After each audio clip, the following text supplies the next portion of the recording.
All right. Shalom Malakiam. First and foremost, I'm going to give all praises to Yahweh, Bahashem, Yahweh Shai, Bahashem Akakadash. Double honors to the apostles and elders of Great Millstone. Peace and salutation to all the Akim that is doing the work in sincerity and charity with humiliation all across the four winds. To you I salute. To the sincere Aquathimo, they are doing their due diligence in the servitude of their husbands first and foremost, and in the servitude and the keeping of their households. Shalom. This is the brother Yahshua. I'm from the JMS Bahamas camp. Back at you with a brief spiritual hydration.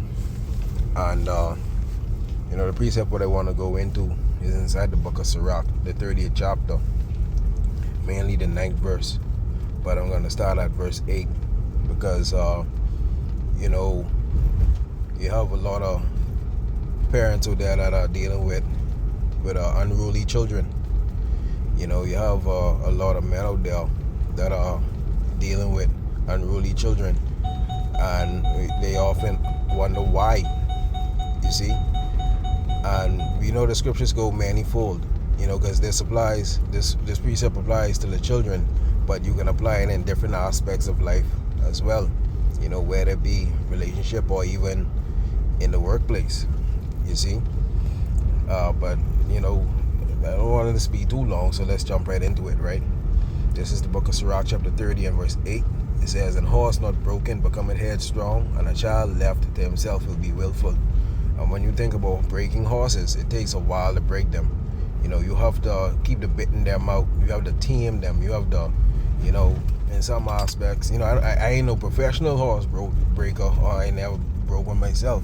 But I could imagine that when you're breaking that horse, you have to ride them and get them under control, you see. But if you don't, it becomes headstrong, you see. Seems that way, with dealing with your kids. If you don't spank them when need be, or discipline them when need be, they become headstrong, they become willful. When you look at a relationship, if you let certain behaviors go by time to time, what you think gonna happen? If you don't correct it, or you don't steer it in the way you want it to go, what you think gonna happen? Same sad way. There's a saying in the world, let's use the workplace for example. If you let people treat you a certain way, they're gonna continue to do it. If you let them treat you like an ass, or let them call you an ass, they can think you for an ass. You see? So if you let certain behaviors slide, just for the sake of peace, you can find yourself doing yourself a disservice. You see, again, the precept says, "And horse not broken becometh headstrong, and a child left to himself will be willful." They want to do their own thing. You see, they don't seek guidance, they don't seek counsel, and we see that happen a lot in the generations these days. Verse 9 says, "Conquer thy child, and he shall make thee afraid. Play with him, and he will bring thee to heaviness."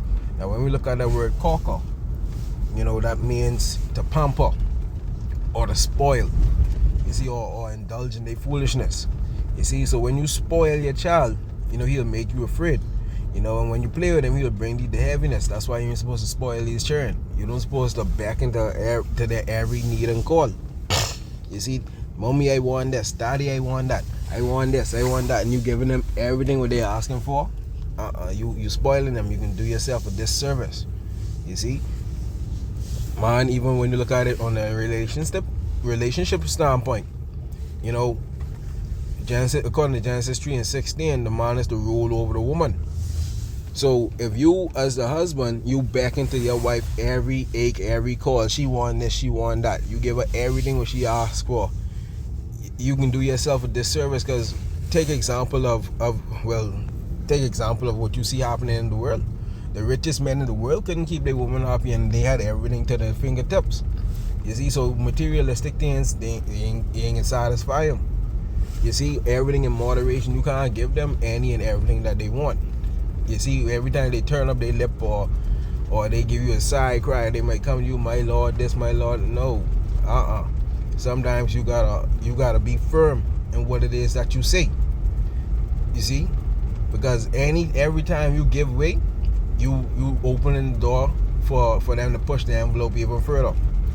You see, And like as the scripture says, you have to be this exact same way with your children. You see, because that's what it's speaking about. When you spoil them and you give them any and everything that they ask for, everything that they beckon and call for, it no longer becomes a reward. It becomes an expectation. When you reward bad behavior, what you think you're gonna keep getting? Bad behavior. You see, it says, play with him and he will bring thee to heaviness, and that heaviness is a weariness. They start crying.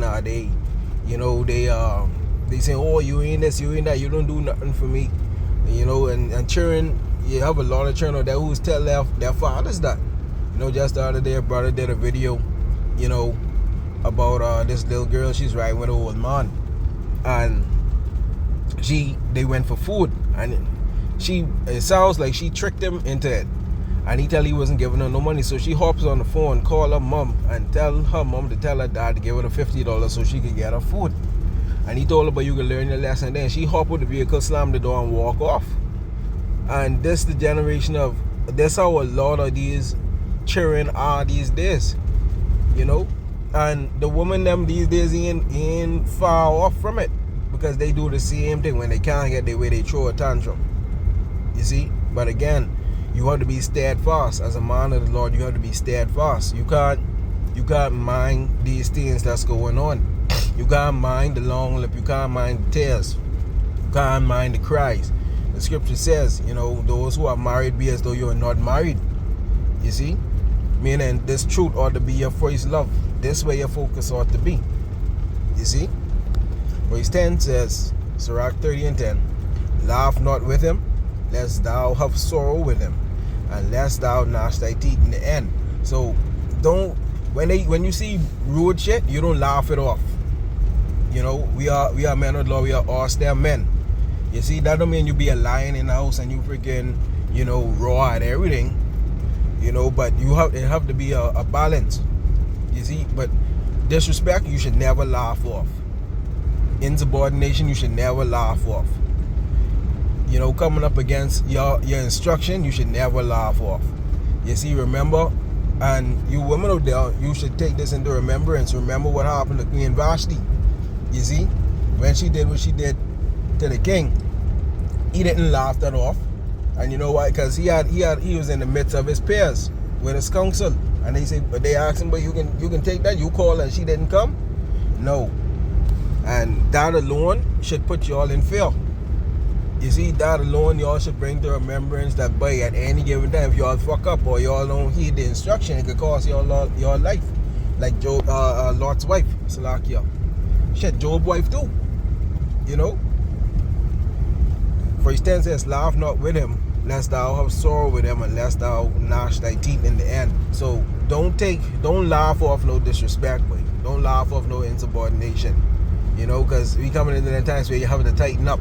Look at how the Most High holds us in a certain regard. You see, at one point he winked at our ignorances, but now we're getting to the point where if you fuck up, you're gone.